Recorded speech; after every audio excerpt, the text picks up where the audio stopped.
তো গাইস, দিদিকে বাড়ি দিয়ে আমি বাড়ি চলে এসেছি। ভিডিওটা আর করতে পারিনি কারণ তখন সবাই ইমোশনাল হয়ে পড়েছিল।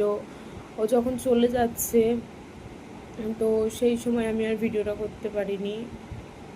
তো আমি আবার ওকে বাড়িতে দিয়ে হালি শহরে আমি নিজেও বাড়ি পৌঁছে গেছি। এই হচ্ছে বিষয়। একটু মনটা খারাপ লাগছে কারণ প্রায় 15 থেকে 17 দিন মতো দিদি আমাদের কাছে ছিল, এই কারণে একটু মন খারাপ লাগছে। আবার কালকে চলে যাবে তামিলে, আবার ফিরবে সেই কালী পুজোতে। এটাই হচ্ছে মেয়েদের জীবন, তাই না? কখনো এখানে তো কখনো ওখানে। এতদিন ছিল, 2 বোন একসাথে ছিলাম, এই জন্য একটু মন খারাপ লাগছে, আর কিছু না।